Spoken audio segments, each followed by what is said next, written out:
Hey, Chad here with Speed Addicts, the fast growing gear site on the web, and today we're going to uncrate the Shark Evo ES.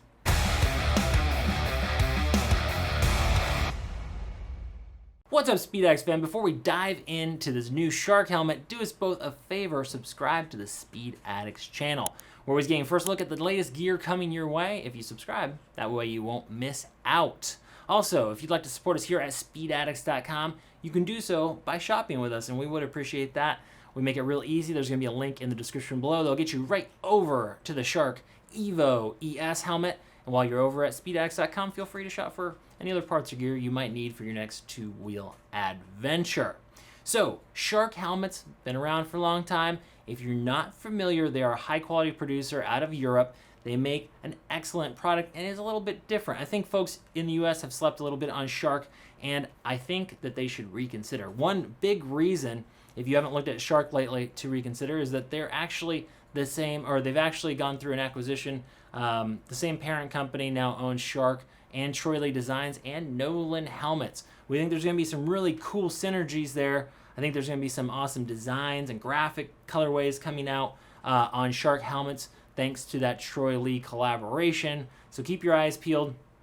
And when it comes to the Evo series, they were the OGs on a modular helmet that goes all the way back to the chin, where the chin bar swings all the way 180 degrees and gets out of your way. And what I mean by that is traditional modular helmets stop at 90 degrees. And if you're actually going to ride the helmet with the chin bar open, that created some challenges. It put a center, like an awkward center of gravity on the helmet. It wasn't very stable. It swung around in the wind, and it just wasn't a very good experience. So the folks at Shark decided to re-engineer that and give you a 180 degree chin bar, so it's completely out of your way, and now you have two riding experiences. One, you have that full face configuration, and you have essentially what is a 3/4 helmet. Now they're also including a drop down sun visor, as you can see here, so you can retract or put that down. So very versatile helmet. Now the ES is technically a successor for the Evo 1-2. Now if you liked your Evo 1-2 and you're just looking for a replacement, no worries. The ES is essentially the same helmet, just kind of renamed, a few tweaks here. We also have a video on the original Evo 1-2 if you want to check that out. But really, they're just updating the name and making a few tweaks. They also, at the same time, came out with the new Evo GT, which is a redesign and a step up from here, a little bit more money. We're going to have a full breakdown on the Evo GT, so you can compare and contrast those as well and make your decision. Now, the Evo GS, which is on the table, is going to run you $379 to $429, which kind of puts it in that premium price range.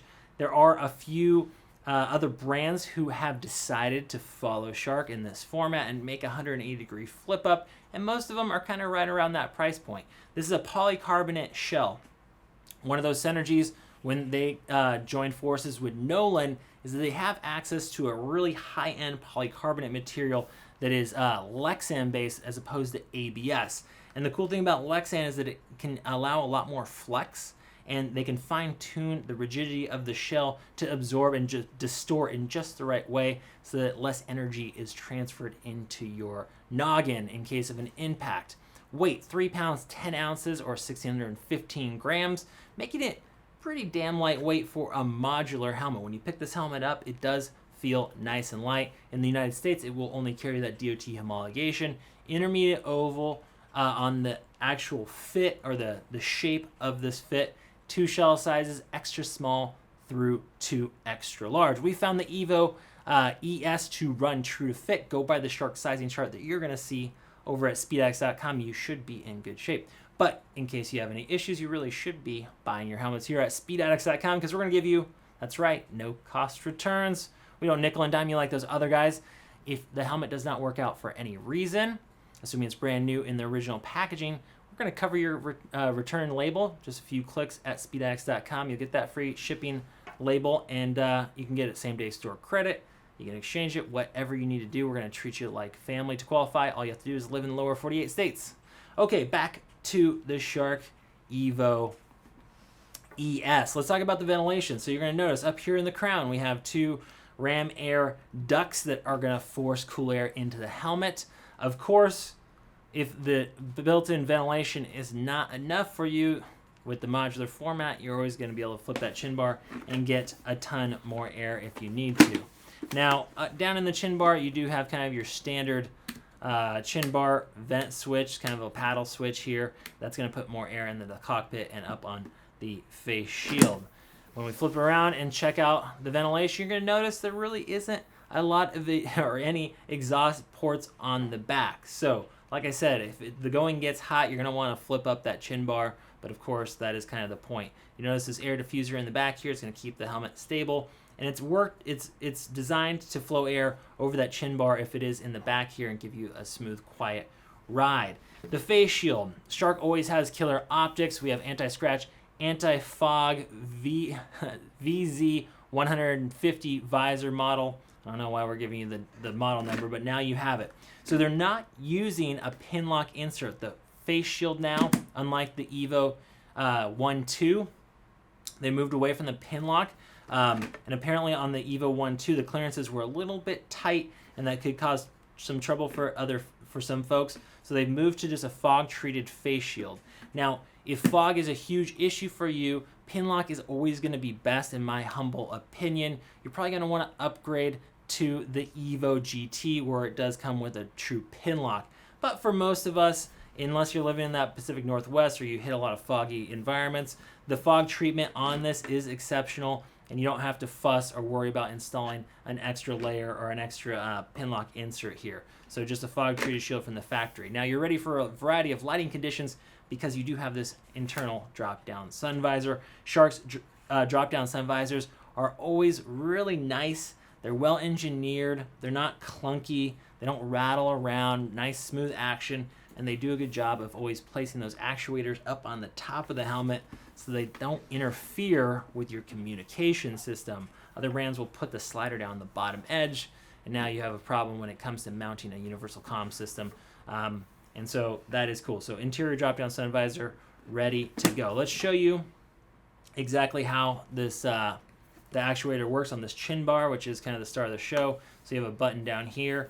You're going to, you're going to lift. You're going to press that, or actually it's kind of an out and up action.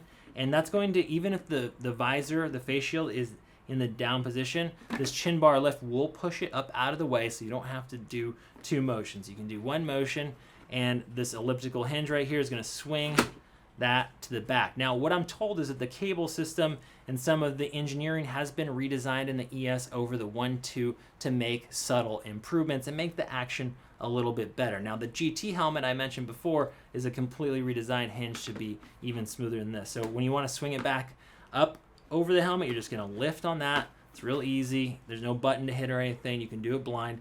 You can bring the chin bar back down into that full face position. Okay, let's check out the interior of this guy. We're going to flip her over here and check this out. So you notice it has a nice stout neck roll with elastic in here. Shark, another thing they do very well through their entire line for the most part. It's going to give you a really substantial neck roll, and the benefit of that is it's going to keep more noise and weather out of the helmet. Most of the noise, when people are talking about road noise, is actually coming up from the bottom, not necessarily from the aero work on the helmet, although there are exceptions. And so when there is a really good neck roll, it's going to help keep the helmet quiet. Shark helmets are exceptionally quiet for the most part.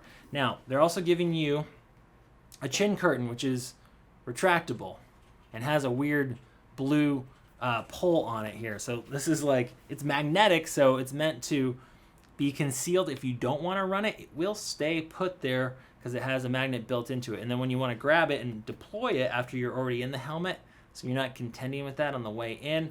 And the other thing is that way, when you're swinging your chin bar around, it doesn't get in the way. A lot of manufacturers have a hard time with modular helmets and chin curtains, how to deal with that as the chin bar goes over the helmet. And this is their solution on the Evo GS. And it does the job. Now you have a chin curtain, it's deployed. The way they've laid out this little plastic pull tab seems a little odd to me. It's not my favorite, but again, it gets the job done in terms of a chin curtain. Now we're going with a traditional D-ring closure. Let's open this up and show you the interior here. Maybe if I get this out of the way, we'll get a little bit more light.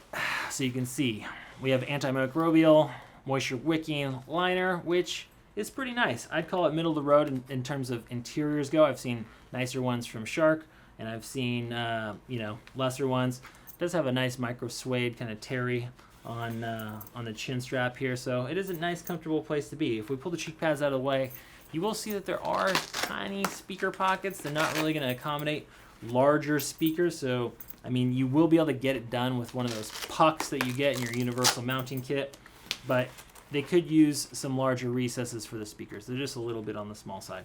If we pull this comfort liner out of the way, we'll show you the multi-density EPS liner. Oops. All Shark polycarbonate helmets are made in Europe in their factory in Portugal.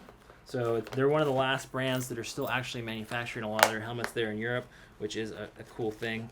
Let's see here. Come on. All right. We're going to get this neck roll out of the way. So there it is. The neck roll and the comfort liner up on the top, all one piece.